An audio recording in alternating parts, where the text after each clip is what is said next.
Hey everyone, welcome back to another session. Today we are going to explore an important concept in the fluid mechanics and heat transfer, the dimensionless formulation of equation and the asymptotic solution for the large values of dimensionless variable.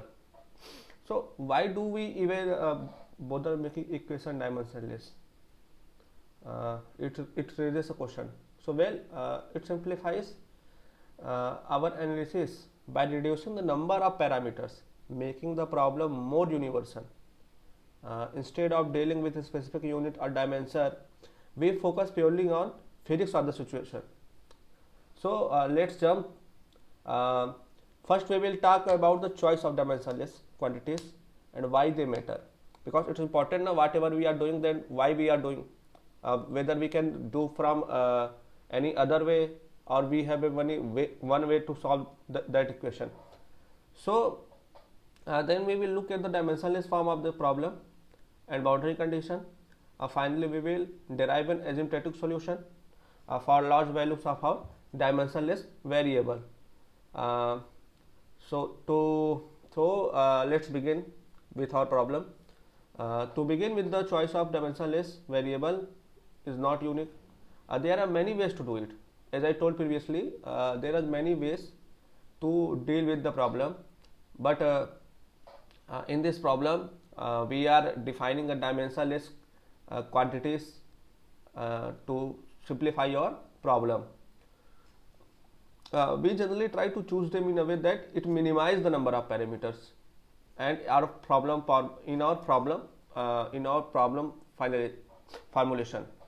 Uh, so in this problem, what we are doing, that we are defining a three-dimensional quantities, that is zeta, xi, and theta. These are the three dimensionless quantities that we are defining to solve the problem.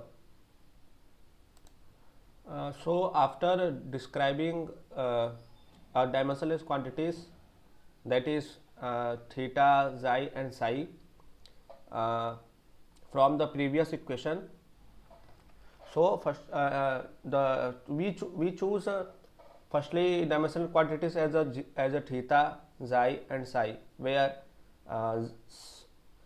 xi is equal to small r by capital R, because it is already in the differential equation that governs the system. In previous videos, we have seen that the one final governing equation we have got. According to that, we have to choose the dimensional quantities. So without any hurdle, we can solve the further problem. So let's break down. That is, xi is equal to small r by capital R, where r represents the radial coordinate and capital R is the reference length scale, usually the radius of a pipe or a channel, means the pipe from which heat is flowing, its length is that capital R. So by defining, that is xi is equal to small r by capital R, we make sure that one equation describes the problem in a generalized way, rather than being dependent on a specific physical dimension. Similarly, we need to define a dimensionless temperature. The choice comes from the boundary condition. The temperature difference of an scale with some characteristics temperature. So we define a new variable that represents the temperature in a non-dimensional form. So theta is equal to T, capital T minus T1 upon Q naught R upon K. This is the second dimensionless quantities. After that, we have to define a zeta, where zeta is the z upon rho Cp Vz max r square by k. So now we have defined our dimensional variables. Let's take a look at the transform problem statement. So we have got a 1 minus zeta square dou theta by dou zeta dou xi is equal to 1 upon xi dou by dou xi dou theta by dou xi. That is our equation form, and that is in the dimensionless form. So whatever problem we are going to deal, we have to use this dimensional form equation. So uh, generally one try to select dimensional quantities so as to minimize the number of parameter what we have say that we are doing here. After that, in this problem we have to use a boundary condition, because we have to see that this our governing equation will satisfy the boundary condition or not. So let's try with the boundary condition first, that is at zeta is equal to 0, not zeta, it is xi, at xi is equal to 0, theta is finite. So to prove this, whatever I have done here, firstly I have put the value of xi in xi square, where you have seen that 0 I put, but this method is wrong, because if you didn't simplify the dimensional quantities na, then you didn't get the finite theta. You get direct this dou zeta by dou xi is equal to 0, which is not satisfying our boundary condition first. So what we have done here, we had to arrange this equation in such a way that our equation will get satisfied. So another way what I have done here, I have taken a part RHS, that is right hand side. So in right hand side what I have done, that 1 by zeta dou by dou zeta, not a zeta, it is xi, 1 by xi dou by dou xi dou theta by dou xi, this xi inside the bracket. So let's solve inside derivative. To solve inside derivative, we have taken a derivative of that part. We had dou by dou xi dou theta by dou xi is equal to, when we differentiate it, then we will get xi, differentiating this term we will get square, plus again differentiating, then dou zeta dou theta by dou zeta, that we have got equation. So after getting this equation, we have multiplied by 1 by xi to get a similar equation that we get in dimensional quantities. Okay, then we have multiplied by 1 by xi, then xi inside and outside got cancelled, then we got equation dou square theta upon dou xi square plus 1 by xi dou theta by dou xi.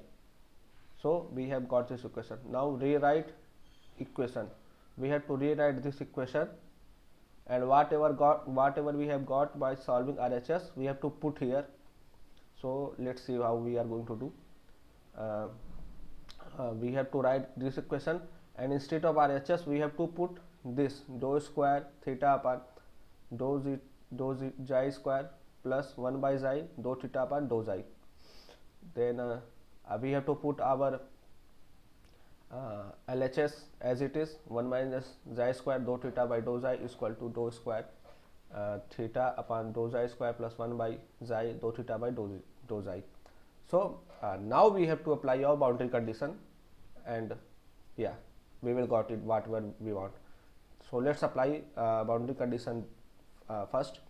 So looking RHS, 1 minus, instead of xi square we have put 0, because if our boundary condition is at xi is equal to 0, phi is theta is finite. Okay, so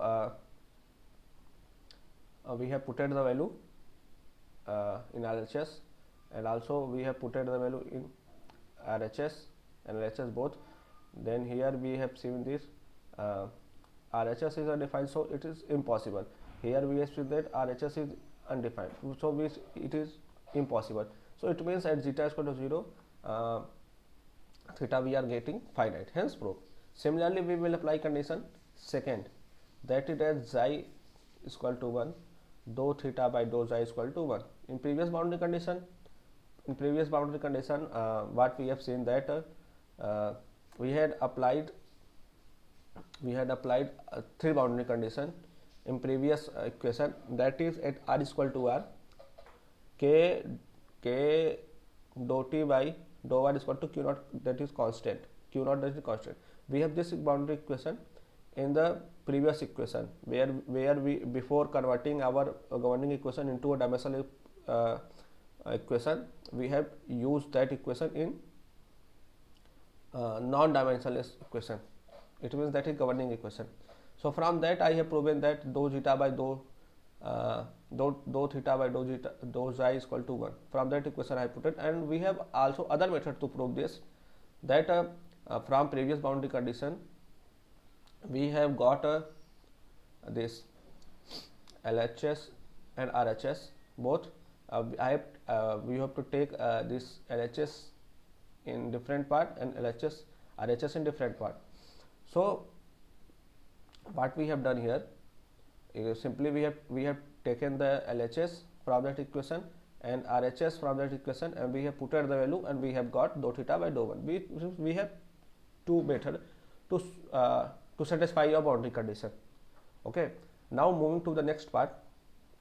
In boundary condition 3, at xi is equal to 0, theta is equal to 0. When we have put this boundary condition into our equation, previous equation, then boundary condition 3 is not satisfied. It means whatever boundary condition we have taken in 3, we have to neglect it, and we have to derive a next boundary condition. It means we have to choose a new boundary condition so that our boundary condition is satisfied. Because if we are not able to satisfy the boundary condition, then we are unable to get a temperature profile. What we are expecting to get a temperature profile, we are unable to get.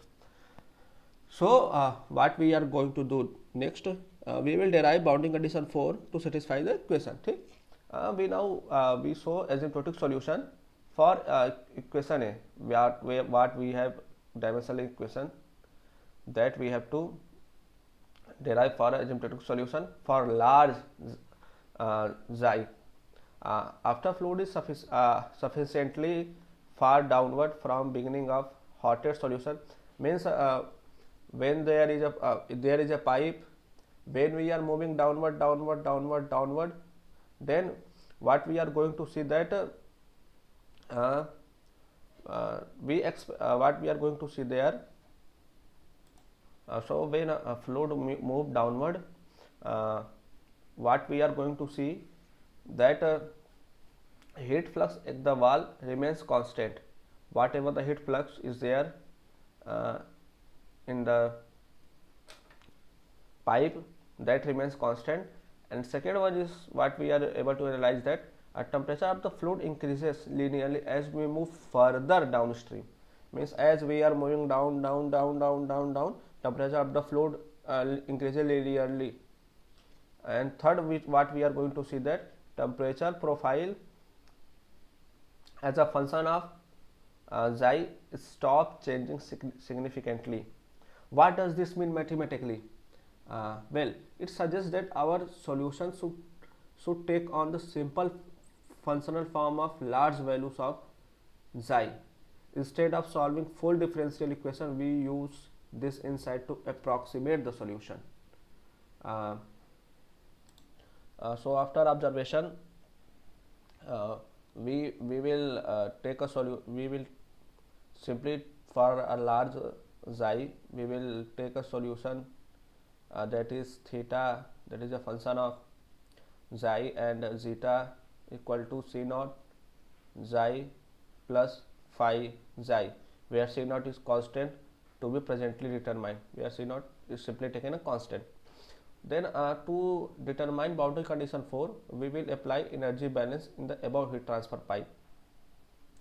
In above heat transfer pipe, what is happening is that this condition is state that energy entering through the wall over a distance zeta is same as difference between energy leaving through the cross section at the xi and that entering at xi is equal to 0. So whatever energy is entering, that is entering at that is equal to 0, and whatever energy is leaving from the pipe, both difference of that we have take to determine a boundary condition. So what we are doing here, we have to see a total energy in whatever energy is entering, what is that energy. So that is 2 pi r delta r, and what is energy that is coming out, that is in the z direction, that is 2 pi r delta r, and Ez, that is energy in the z direction, that is half rho vz square vz plus rho vz plus tau zz vz plus qz, and that is tau zz is Newton law of viscosity. We have to use this Newton law of viscosity equation and put here, and qz, in qz we have to use a Fourier law. So after simplifying the equation and putting all the steps, we are going to get a half rho vz square vz plus rho vz plus p minus p naught vz plus rho cp t minus t naught vz minus 2. Here we have put in a Newton law of viscosity. Simply here we have to see vz minus qz. In qz we have put in a Fourier law, that is simply a minus k dou t by dou z. Okay. So combining previous equation, it means this energy coming in, going out, and Ez. So we get a equation in a differential form, that is 2 pi rz q naught is equal to 2 pi 0 to r rho cp t minus t1 vz r dr. This equation we are going to get, and to get above equation, it means to get this equation in dimensional form, we will define dimensional equation from previous equation. Okay, whatever dimensional quantity we have assumed before starting our video, that is theta is equal to t minus t1 q naught r by k, and second xi is equal to small r by capital R, and third is zeta is equal to z by rho cp vz max r square by k. We have to differentiate this theta, so we will get d theta q naught r by k, and simplifying this xi, we get r d phi d xi is equal to dr by r, and after simplifying this xi zeta, we will get dz is equal to rho cp vz max r square upon k dou xi. So substituting all this equation, we will get a condition 4, that is what we are doing to get a boundary condition 4. After doing these steps, we reach to a final destination, that is xi is equal to integration 0 to 1 theta xi zeta 1 minus xi square xi d xi, that is the condition 4. After that, we have a equation, that is this theta, that is a function of xi zeta is equal to c naught xi plus phi phi and xi. We have to differentiate this equation. Okay, when we differentiate this with respect to xi, then we will get this term 0, we will get simplify, and when we will differentiate this equation with respect to zeta, that this term become 0, and this term here we will got c naught c naught. After that, here I have shown the differentiation, what I speak here you can see differentiation. Again differentiating, we have differentiated both with respect to their function to get a desired constant. So after differentiating, we have to put this equation 1 and 2 in a equation. In a equation means in dimensional equation, what we have get from our what we will get in starting. So plugging the 1 and 2 equation in that equation, this 1 minus xi square dou theta by dou xi is equal to 1 minus xi dou by dou xi dou theta by dou xi. This xi is inside the bracket, and plugging this dou theta by dou zeta is equal to c dot here instead of dou theta by dou zeta, and after that plugging dou theta by dou phi, plugging the values of xi here, and after that solving and rearranging the equation, we will get dou xi dou phi by dou xi is equal to c naught xi minus xi cube. Again we have to integrate this equation. After integrating the equation, and this c naught is constant, and this xi square by 2 minus xi 4 by 4 plus, we get some constant after integration. And solving the further equation and sending this xi from LHS to RHS, and this is the function making xi is a function of phi, again differentiating, again integrating, not differentiating, we will get a next constant, that is c2, and final equation what we are get, that is theta is equal to xi zeta is equal to c naught xi plus c naught xi square by 4 minus xi power 4 upon 16 plus c1 ln psi plus c2. So whatever equation I have got, that is equation B. This is the our desired equation, and after getting this equation, what we are going to do, that we have to apply a boundary condition, that is boundary condition 1, boundary condition 2 and boundary condition 4, because we have to see whether our boundary condition 4 what we are get, that this is either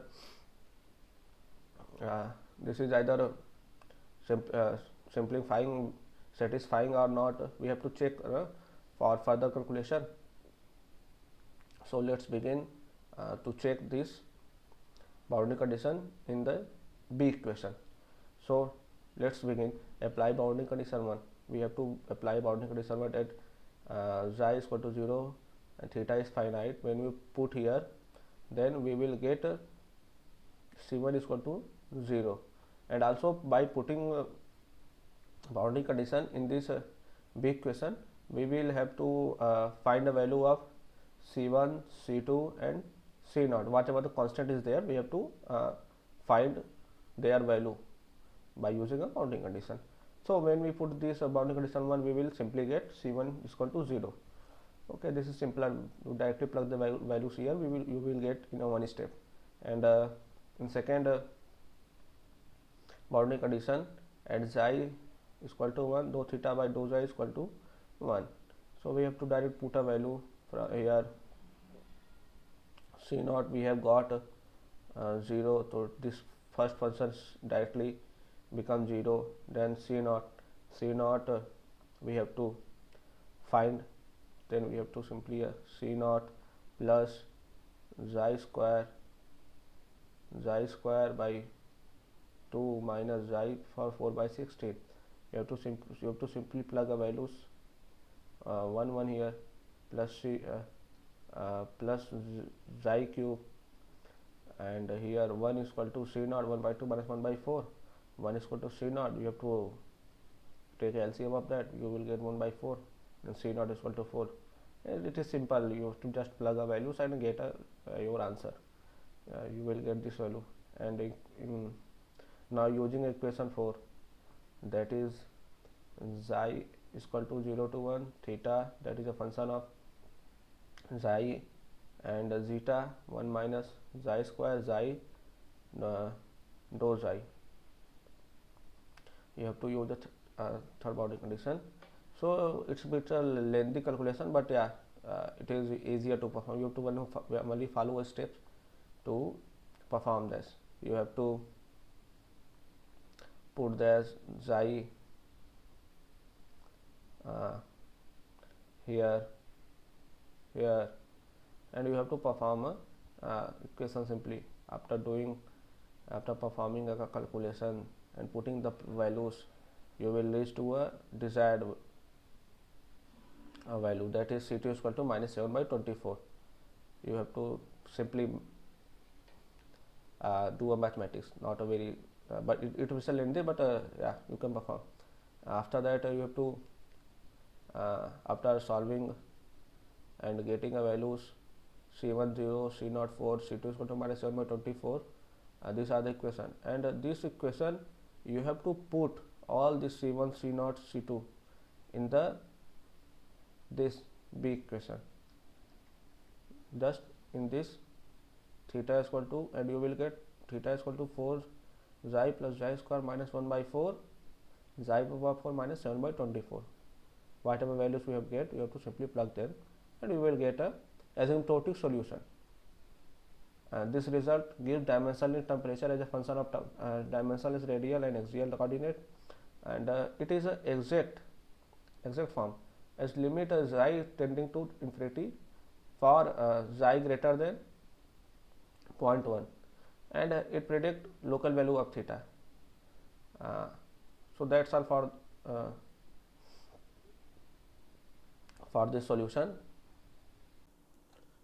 So after calculating asymptotic solution for the dimensionless equation, we are now interested to calculate average temperature of that equation. So let's begin and explore the world of the heat transfer flowing in a pipe. We are diving into an essential concept of a heat transfer, understanding temperature distribution in fluid flow and how we calculate key average. If you are studying a thermodynamics, fluid mechanics, or just curious about how heat moves in a fluid, then this is for you. Let's get started. When we analyze temperature of a fluid flowing through a pipe, we often deal with two important average temperature. First one is arithmetic average temperature, and second one is bulk temperature. We will understand step by step. That is, first we are going to understand arithmetic average temperature. What is arithmetic average temperature? Because we are going to use this arithmetic average temperature and bulk temperature for calculating the average temperature. So let's get started. Then arithmetic average temperature. First, arithmetic average temperature. It is just simply the average of temperature at all points in a cross section of a pipe at a given position. Means if we want to calculate average temperature, then we have to take a average temperature of all the point in a given position. This is known as average temperature. Now second, we are going to deal with bulk temperature. Bulk temperature means this is the temperature you had get if you cut the pipe at a certain position, collected all the fluid and mix it thoroughly. It is also called the cup mixing temperature or the flow average temperature. So I hope you get clear. Now a pipe cut open with fluid being mixed in a beaker. It means why do we care about this average temperature? Because they help us understand heat transfer within the fluid and between the fluid and at the pipe walls. Now let's define a crucial quantity, that is we are going to use further this during calculation. So I am giving you just overview of the calculations and how we are going to divine into this world. So I am just giving overview. So the local heat transfer or driving force, this is simply the difference between temperature of a pipe wall and the bulk temperature of the fluid at any given position, denoted as T0. T0 is the surface temperature at the wall, and TB, that is the bulk temperature. This difference drives the heat transfer, and the larger the difference, greater the heat transfer rate. So let's understand with the help of the equation and what we are supposed to do. Let's see through the equation. So here I have written the equation, that is theta is a function of xi and zeta is equal to 4 xi plus xi square minus 1 by 4 xi raised to power 4 minus 7 by 24. This is the equation. Then we have to substitute the theta, xi and psi in this equation. So put the value of theta, xi and psi in equation A, that this is the equation A. Then we, after substituting, we get T naught minus T1 upon Q naught R by K, where T naught is the surface temperature. We are calculating for the surface temperature what is temperature profile for the surface temperature. For that we have to substituting all these values and steps, and we get a result in the terms of a surface temperature. Then substituting xi 4z upon rho Cp Vz max R square by K plus R by R square minus 1 by 4 R by R raised to power 4 minus 7 by 24. Then at surface temperature, that is T naught R is equal to R, zeta is equal to xi is equal to 1. Then T naught minus T1 by Q naught R by K is equal to 4z rho Cp Vz max R square by K plus 1 minus 1 by 4 minus 1 by 24. Then theta is a function of xi and psi, substituting values of xi 1 and further calculating this and taking LCM, and we get a final equation, that is T naught is equal to Ti plus 4 zeta plus 0 by 24 Q naught by R by K. This is the temperature profile at the surface, means at the wall of the pipe.